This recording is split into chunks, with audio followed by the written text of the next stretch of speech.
Hello friends, आपका एक बार फिर से स्वागत है आपके अपने यूट्यूब चैनल ईटेक्स हेल्पलाइन पर। और मैं आपका दोस्त और होस्ट CA मोहित गुप्ता। होप आप सब अच्छे होंगे। आज की इस वीडियो में हम डिस्कस करेंगे फॉरेन लायबिलिटीज़ एंड एसेट्स की एनुअल रिटर्न, जिसको हम शॉर्ट फॉर्म में FLA रिटर्न भी बोलते हैं। जितनी भी मल्टीनेशनल कंपनीज़ हैं जिनमें फॉरेन डायरेक्ट इन्वेस्टमेंट हुआ है, मींस इंडिया से बाहर के शेयर होल्डर्स हैं जिन भी कंपनीज़ में, LLPs में और अदर फर्म्स में, उन सभी को FLA की रिटर्न फाइल करनी होती है RBI के पास 15 जुलाई तक। ईयर एंड होने के बाद 15 जुलाई तक फाइल करनी होती है। लेकिन इस बार कोविड की वजह से वो डेट बढ़ाकर 31 जुलाई 2020 कर दी है फाइनेंशियल ईयर 19-20 के लिए। और पहले जो है FLA की रिटर्न थ्रू ईमेल जाती थी। एक एक्सेल में हम FLA का टेम्पलेट भरते थे और उसको फिर ईमेल पे भेजते थे। लेकिन अब फ्लेयर की रिटर्न ऑनलाइन हो गई है, उसकी एक सेपरेट वेबसाइट बनी है। आप देख सकते हैं, वेबसाइट आपके सामने है, flair.rbi.org.in की वेबसाइट है। हम देखेंगे कि इस पर रजिस्टर कैसे करना है और उसके बाद FLA की रिटर्न कैसे भरनी है। सो फ्रेंड्स, ये जो वेबसाइट है foreign liabilities and assets information reporting system, इसको शॉर्ट फॉर्म में फ्लेयर बोला गया है। इसको हम बोलते हैं annual return of foreign liability and assets.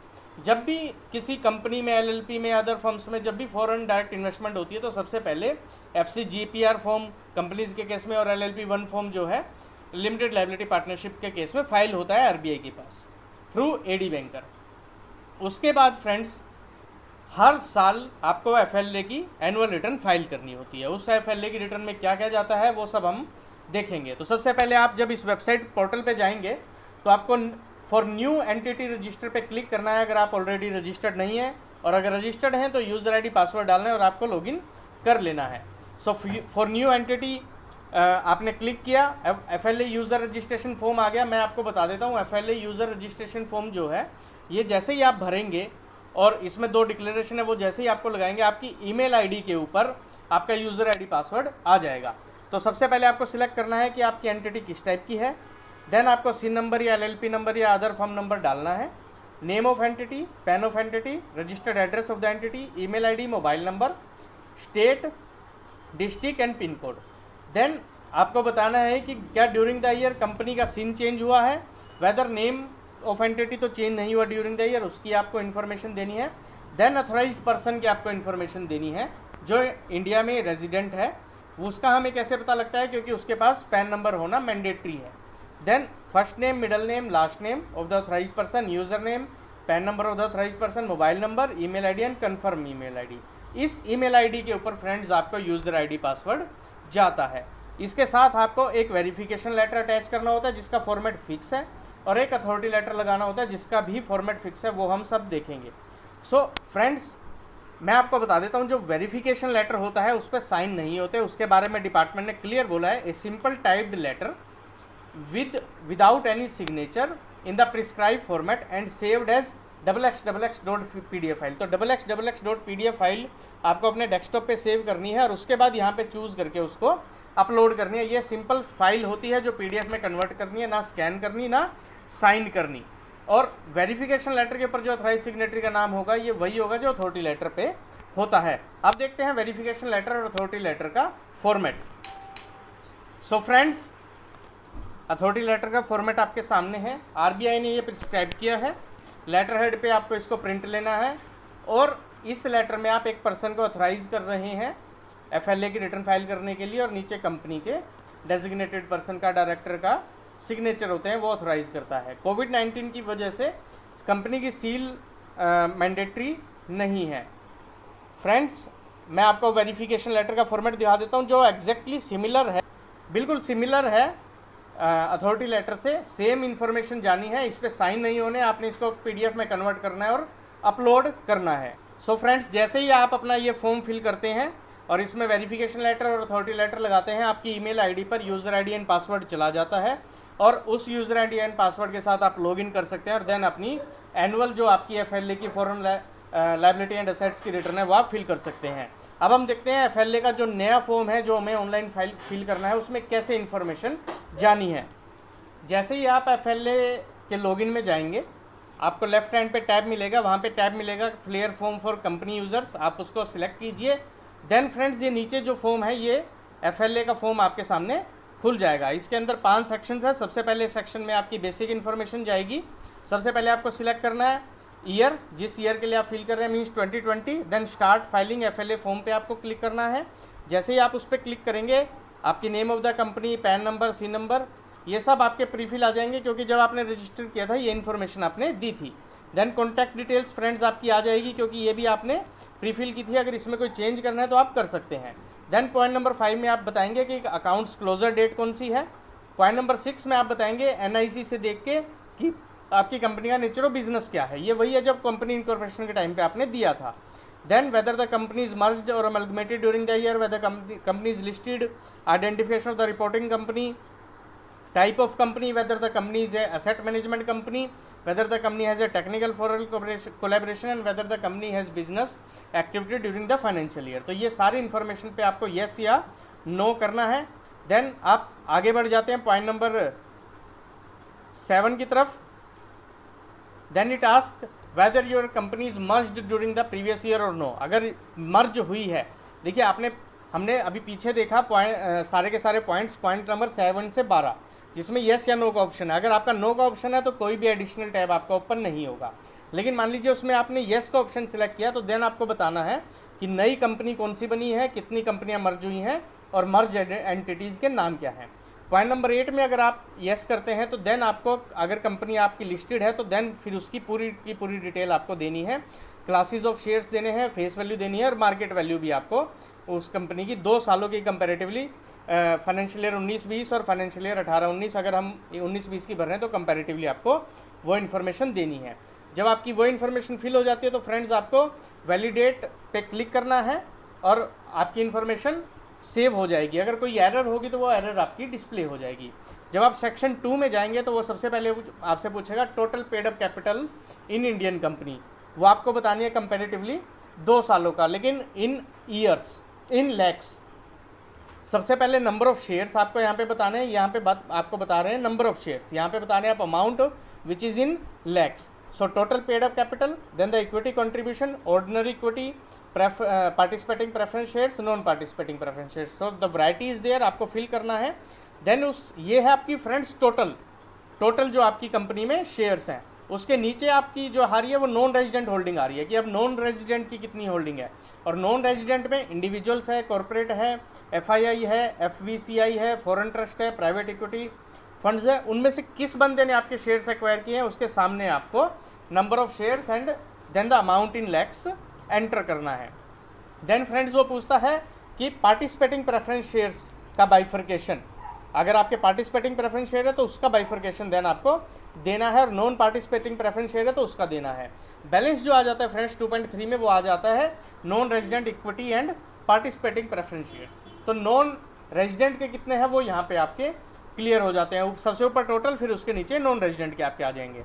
Then profit and loss की आपको इन्फॉर्मेशन देनी है। प्रॉफिट एंड लॉस में आपको देना है profit and loss before tax, profit and loss after tax, dividend अगर आपने डिस्ट्रीब्यूट किया, और टैक्स ऑन डिविडेंड की भी आपको फ्रेंड्स इन्फॉर्मेशन यहाँ पे कंपैरेटिवली 2 सालों की देनी है, करंट फाइनेंशियल ईयर और प्रीवियस फाइनेंशियल ईयर की।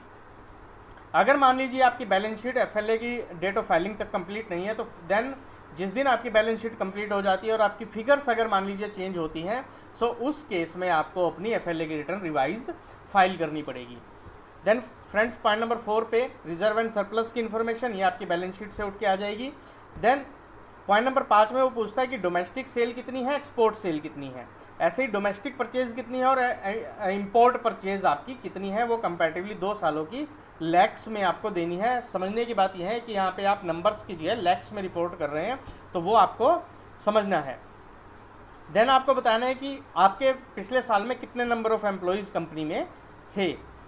फ्रेंड्स जैसे ही आपका ये टैब कंप्लीट हो जाता है आपको सेव एज ड्राफ्ट पे क्लिक करना है, और देन उसके बाद वैलिडेट सेक्शन 2 पे क्लिक करना है। वो जैसे ही अगर सेव वैलिडेट हो जाएगा तो आपके पास हाईलाइट होके आ जाएगा section 2 saved in draft successfully. अगर उसमें कुछ एरर होगी तो वो एरर फ्रेंड्स आपकी रिफ्लेक्ट हो जाएगी।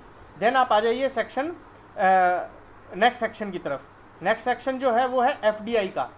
मान लीजिए आप ने अभी तक तो डिटेल्ड बाइफर्केशन दिया। अब आपको इंडिविजुअली बाइफर्केशन देना है कि आपकी कंपनी में एफडीआई है और एफडीआई में अगर 10% और मोर इक्विटी पार्टिसिपेशन है किसी बंदे का, तो वो इन्फॉर्मेशन आपको यहाँ पे देनी है कि 10 से ज़्यादा % इक्विटी कितने लोगों के पास है और किस महीने में किस दिन आपको रिसीव हुई, एंड देन उसका फुल डिटेल आपको यहाँ पे देनी है।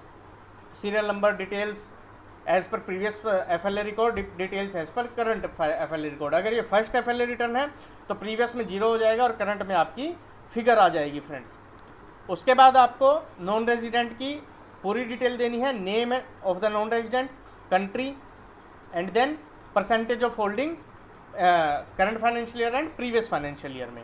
देन फ्रेंड्स आपको बताना है कि उसके पास कौन सी कैपिटल है और उसकी लायबिलिटी कितनी है कंपनी में। उसके बाद अगर आपके एक से ज़्यादा इन्वेस्टर हैं तो आपको उन सभी इन्वेस्टर्स की ऐसे इंडिविजुअली डिटेल्स यहाँ पे शो करनी है। देन उसके बाद नेक्स्ट वो पूछता है कि 10% से कम इन्वेस्टमेंट कितने लोगों की है, तो यहाँ पे आपको सेकंड नंबर पॉइंट में आपको 10% से कम इन्वेस्टमेंट वाले लोगों की सेम इन्फॉर्मेशन देनी है। देन उसके बाद पॉइंट नंबर 3 में पूछता है पोर्टफोलियो इन्वेस्टमेंट इन इंडिया कितना है। अगर if there is a portfolio investment then उसकी आपको पूरी की पूरी इन्फॉर्मेशन यहाँ पे शेयर करनी पड़ेगी। सबसे पहले आपको ये देखना पड़ेगा आपकी कंपनी में एफडीआई किस मोड से हुआ है। Then after portfolio investment other investments, अगर कोई और इन्वेस्टमेंट है outstanding liability with foreign unrelated parties है तो वो इन्फॉर्मेशन फ्रेंड्स आपको यहाँ पे शेयर करनी है पॉइंट नंबर 4 में। जैसे ही आप ये सारी इन्फॉर्मेशन भर देते हैं आपको फिर सेव का बटन दबाना है और then you will shift to section 4। Then friends section 4 में सबसे पहले वो पूछता है कि अगर आपकी कंपनी में इन्वेस्टमेंट है, ओवरसीज डायरेक्ट इन्वेस्टमेंट है 10% से ज़्यादा, तो देन उस केस में आपको ये वाला फॉर्म भरना है। अगर वो नहीं है, अगर खाली इंडिविजुअल या कंपनी डायरेक्ट कंपनी इन्वेस्टमेंट थी तो वो आप ऊपर वाले सेक्शन 3 में भर चुके हैं। सेम इन्फॉर्मेशन है फ्रेंड्स जो सेक्शन 3 में भरी थी, same as it is same information अलग अलग वैरायटी ऑफ इन्वेस्टर के लिए ये बने हैं। तो सेक्शन 4 आपको अकॉर्डिंगली यहाँ पे फिल करना है। Then portfolio investment and then other investment detail same जो सेक्शन 3 में था सेम सेक्शन 4 में भी आपको फिल करना है। देन फ्रेंड्स लास्ट सेक्शन आ जाता है section 5। Section 5 is the autofill section of all the previous sections. So ये आपको समरी दे देता है कि पेड अप कैपिटल जो आपने भरी थी सेक्शन 2 में वो आपके सामने आ जाती है। अगर इफ़ इट इज़ ठीक ओके देन आपको येस क्लिक करना है, if it is not okay then आपको नो क्लिक करना है। Then net worth of the company, total sales, total purchases, other investments, other investment liabilities, other investment assets. तो ये सारी की सारी इन्फॉर्मेशन आपको आप पहले भर चुके हैं, इसमें येस या नो आपको क्लिक करना है और उसके बाद आपको कंफर्म करना है कि whether the information is correct. अगर इन्फॉर्मेशन करेक्ट है तो आपको ये सारे येस करने के बाद कंफर्म पे क्लिक करना है और सबमिट टू द आरबीआई करना है। अगर before submitting to the RBI अगर आप ड्राफ्ट देखना चाहते हैं तो आप प्रीव्यू पे क्लिक कीजिए, पीडीएफ में फाइल डाउनलोड हो जाएगी और आप चेक कर सकते हैं कि आपकी जो रिटर्न है वो करेक्ट बनी है या नहीं बनी है। सो फ्रेंड्स सिमिलर फुटप्रिंट्स पे एलएलपी की भी फाइल होती है, लेकिन एलएलपी के केस में नंबर ऑफ शेयर्स की बजाय, जैसा कि हम सबको पता है कि एलएलपी के केस में it is not number of shares but it is amount of capital contribution. तो यहाँ पे आपके नंबर ऑफ शेयर्स की बजाय अमाउंट ऑफ कैपिटल कंट्रीब्यूशन आपके सामने दिखाई दे रहा है कि total capital contribution, foreign contribution कितना है, एब्सोल्युटली सेम है। देन P&L की इन्फॉर्मेशन, रिजर्व एंड सरप्लस की इन्फॉर्मेशन, सेल परचेज की इन्फॉर्मेशन आपको देनी है। देन कोई एम्प्लॉई है नहीं है, सेम टैब्स हैं, लेकिन एलएलपी में सिंस आपके शेयर्स नहीं होते उसकी जगह कैपिटल कंट्रीब्यूशन होता है, तो आपको कैपिटल कंट्रीब्यूशन की इन्फॉर्मेशन फ्रेंड्स एलएलपी के केस में देनी है। और अगर अदर यूजर्स हैं तो अदर यूजर्स के केस में there is a third option.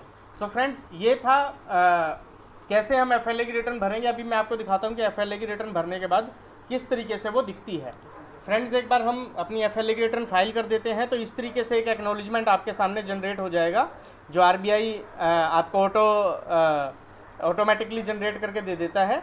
Date of filing उसमें आ जाती है, आरबीआई का एड्रेस आ जाता है। तो ये है एक्नॉलेजमेंट और ये है फ्रेंड्स फॉर्म, पूरा एफएलए का फॉर्म जो आपका फाइल होने के बाद कुछ इस तरीके से आपके सामने दिखता है। वो सेक्शन वाइज जो भी आपने इन्फॉर्मेशन उसमें डाली है वो पूरी की पूरी सारी की सारी आपके सामने इस तरीके से वो डिस्प्ले हो जाती है। सो फ्रेंड्स ये था सारा का सारा किस तरीके से एफएलए की एनुअल रिटर्न फाइल होती है, annual return for foreign liabilities and assets, जो कम्प्लीटली अब ऑनलाइन हो गया है फाइनेंशियल ईयर 2019-20 के लिए। जो इसकी लास्ट डेट है वो 31 जुलाई 2020 है। आपकी कोई भी क्वेरी अगर एफएलए से रिगार्डिंग होती है आप कमेंट कर सकते हैं, आप ईमेल कर सकते हैं, आप हमें कॉन्टैक्ट कर सकते हैं। फ्रेंड्स वीडियो आपको अच्छी लगे तो please like the video, please share the video, please subscribe the channel. Thank you friends, जय हिंद, जय भारत।